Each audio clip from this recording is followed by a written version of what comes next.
We were at the Legion in Bonanjo to respond or to answer to a convocation which Mimi was served with from the commander in secondary.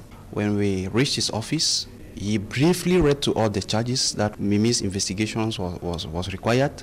And from those charges, we were able to picture out section 240 of the penal code, which is tagged as fake false news.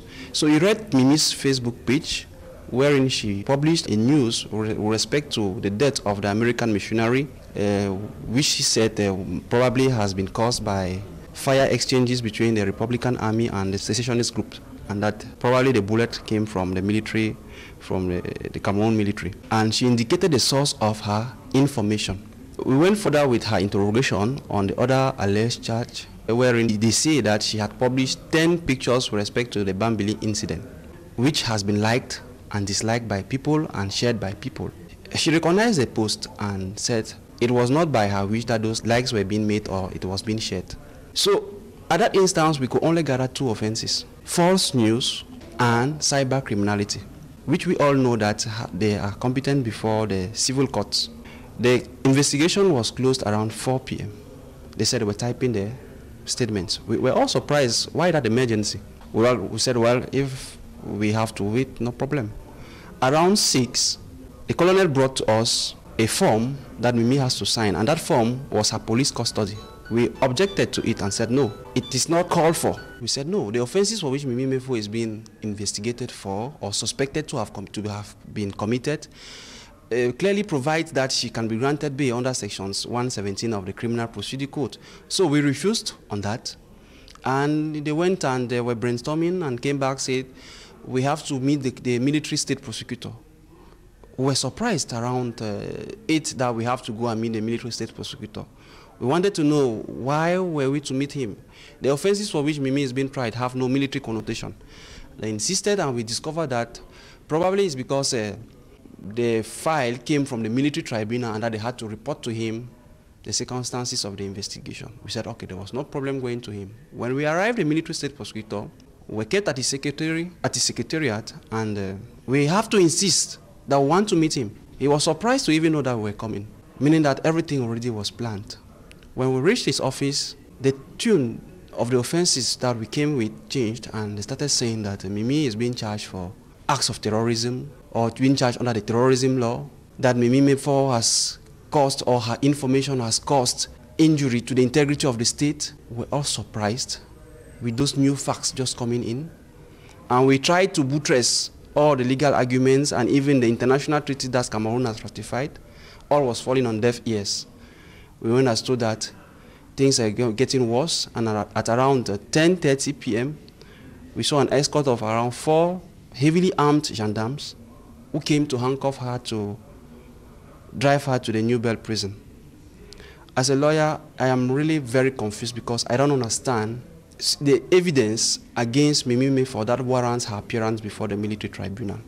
In the file, we're not able to see any direct evidence for a civilian like her, who is not a military personnel, to be tried before the military court. They informed us that she will appear in court on Monday, and we shall remain to support her in the defense. Her trial and her detention are illegal on illegal allegations. They have not had sufficient elements to warrant her custody. We're not presented with such. She gave an information and she provided the source. They will leave the source and they attack her. So if this is not an attack maybe to English-speaking journalists, how will I coin it? So to me, I think they are not enabling the press to freely exercise its duties. Then what else of a normal citizen of the society? We believe that there is a very gross violation of some fundamental rights which are even enshrined in our constitution: freedom of speech. We have ratified international conventions which today they want to make me believe as a lawyer that Cameroon is not a state of law, because I, who is even speaking today, I don't know if I won't be arrested.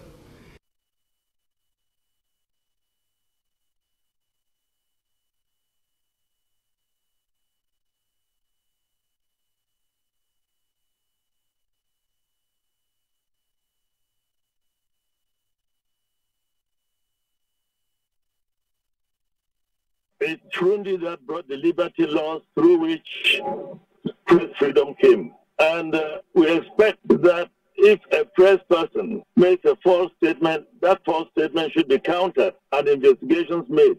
And not for some people to say we have press freedom, but you don't have to talk anything against us.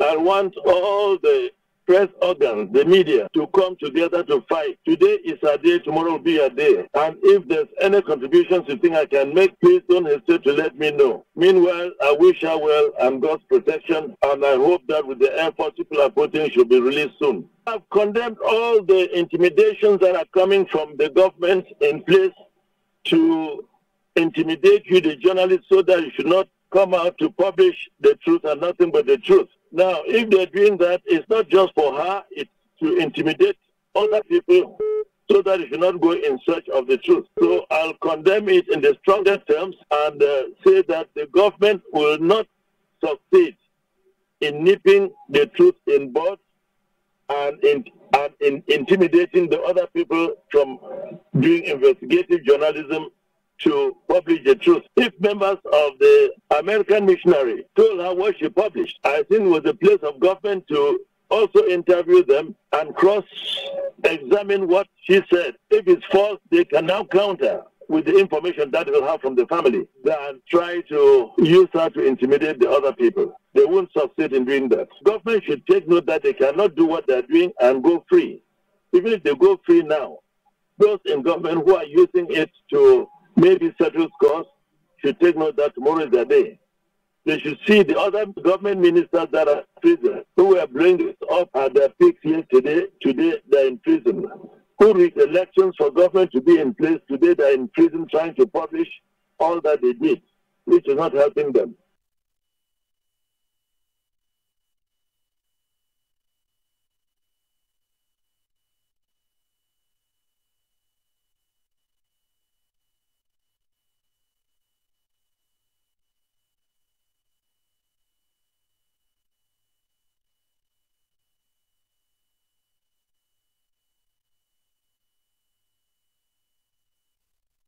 Mimimefo Takambo was born in Bafoussam, West Region of Cameroon in 1988. She attended secondary and high school in Balinyonga, Northwest Region of the country.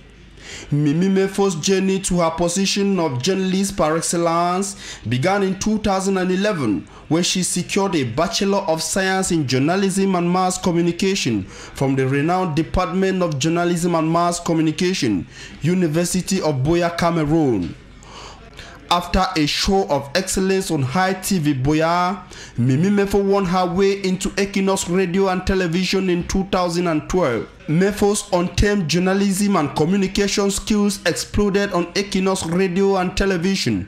She proved herself unbeatable in television and radio presentation, anchoring news editions like the 6 a.m., midday, 7 p.m. and 9 p.m. on Equinoxe Radio, as well as the 7 a.m., 9 a.m., midday, 4 a.m. and the 6 p.m. newscast on Equinoxe Television, where she made her mark.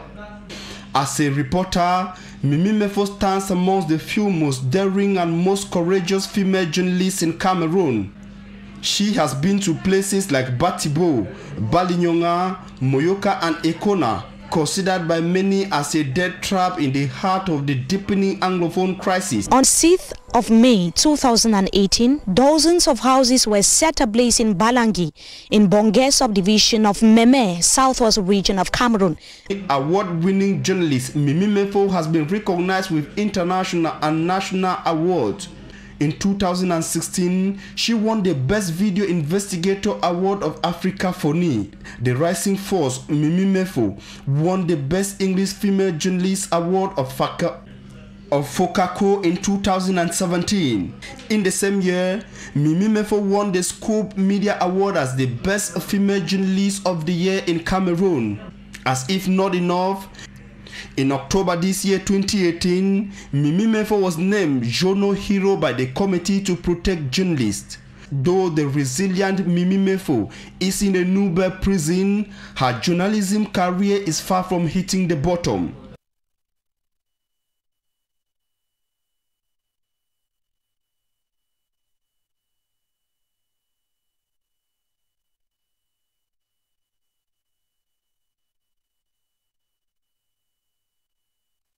Just like any other big event in the country, the arrest of Equinoxe TV and Radio's English text editor-in-chief, Mimi Mefo Takambu, spread like wildfire on the social media, with most of the reactions coming from her colleagues. The general call was for her to be released immediately, it's saying that journalism isn't a crime. Others describe the day as a sad one for journalism, while some reactions call for the solidarity to see her being set free. This other post says journalists are not criminals, while another says if Yaoundé is strong today, the future is pregnant with surprises, and urged the power that be free Mimi Mefo. Another urges Paul Biya to free Mimi Mefo, while another reaction simply says if Cameroun is auctioned, there will be no buyer.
Yeah, you're right to say that I was present in the whole event, and I'm counsel. I'm one of the lawyers for Mimi, and to be honest with you, we're so embarrassed and shocked with the turnout of events, because to us it's a politically motivated drama, so to put it, because we arrived at about 2 o'clock, and the interrogation took just about 30 minutes because she really had nothing to declare. The proofs were there. They brought their how do I put it? They brought their what they based on to accuse her, and on it was already mentioned the source in which she got it. So to us, we're very surprised that it turned out the way it did. But personally, I think that I was expecting such a thing, and I told Mimi that Mimi, I just want you to be very strong and know that you can come out from this place bigger than you entered. Meaning that you go to prison and you come out bigger than what you were before entering. You see, all I'll tell Mimi directly is that she's a strong lady, and the law is on her side, and that we are resolute. The whole college of lawyers behind her, we are resolute to see that justice is being done. And I think it should be an incentive to other journalists to know that it's worth dying for your nation. It is worth saying something and believing in something. And as per the offenses that were brought against her, to be honest with you, we didn't see any sufficient proofs. And in court, we hope in the next days forward, we're told by Monday that the matter is going to be open for hearing by Monday. We'll be there. That is the legal department, the commissaire du gouvernement, bring those proofs that which we think is very sufficient to send me to New Bell. To me, it's a political drama. Thank you.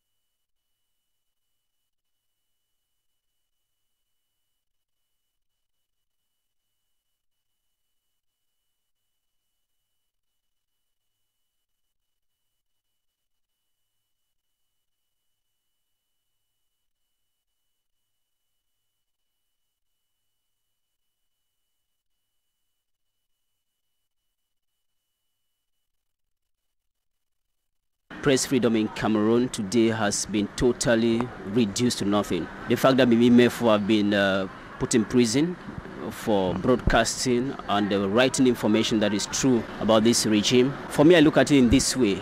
It's not Mimi Mefo that have been incarcerated.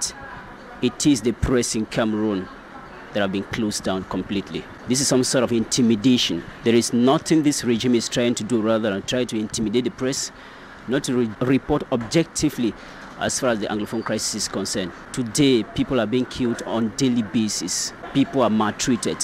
Houses are burnt. Entire villages are reduced to nothing. And what this regime wants is for us not to report objectively. But I think the press, both national and international press, we continue to denounce this, asking the regime of this government or the government of this country to free Mimi Mefo. She's done nothing. She's just been a journalist, professional, reporting nothing but the truth, but yet they want to incarcerate her.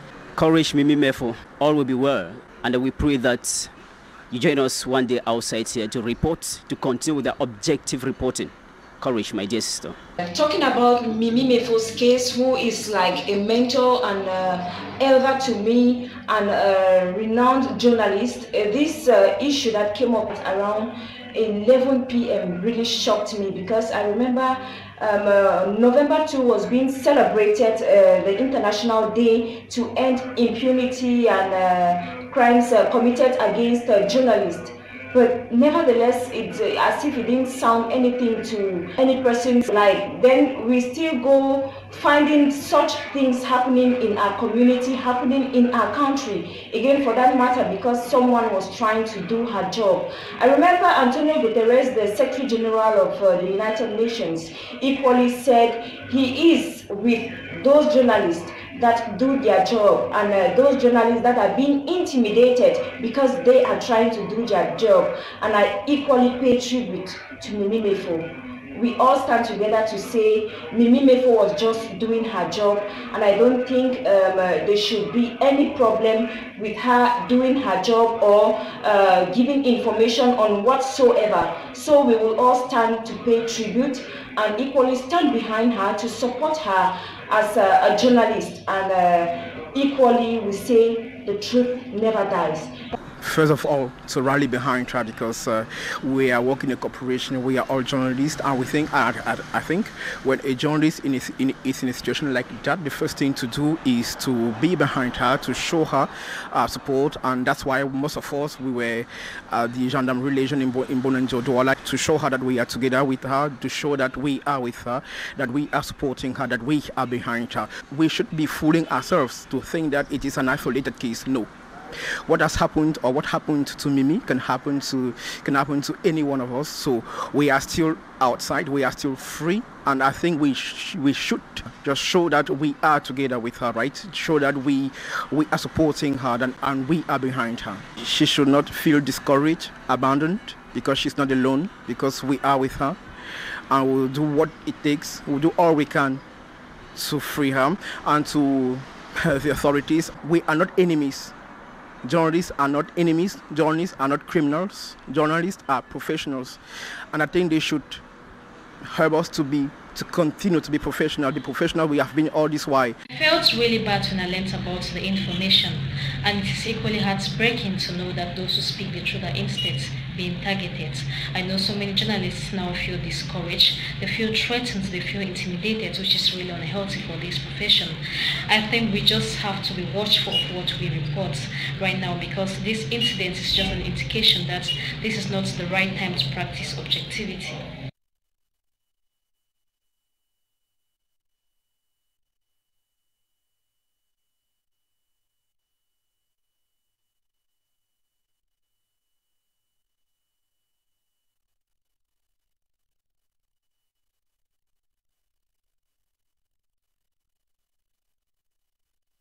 This is Equinoxe in Moyoka subdivision, Fako division of the southwest region of Cameroun, which was before now a very busy locality, which is a ghost of its former self. Many business premises have simply been deserted. We can see how business premises are simply closed down. Microfinance institutions, banks are not functioning. Local inhabitants have deserted their homes.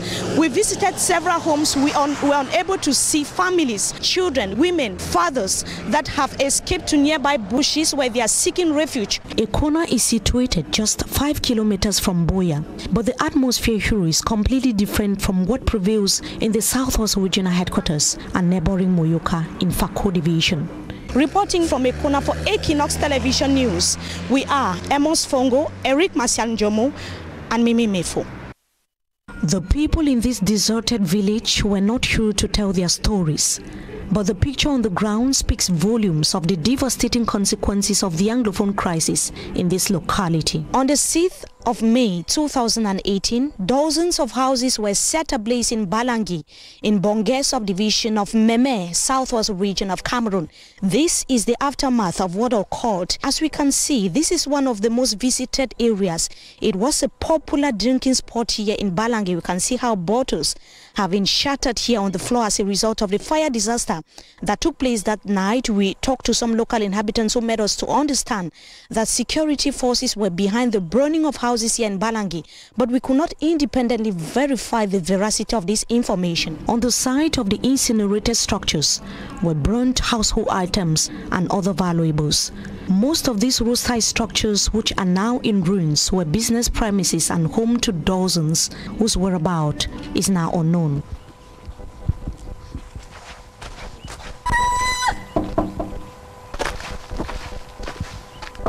We approached some of the doors, knocked, but no one answered. This is one of the private residences here in Balangi.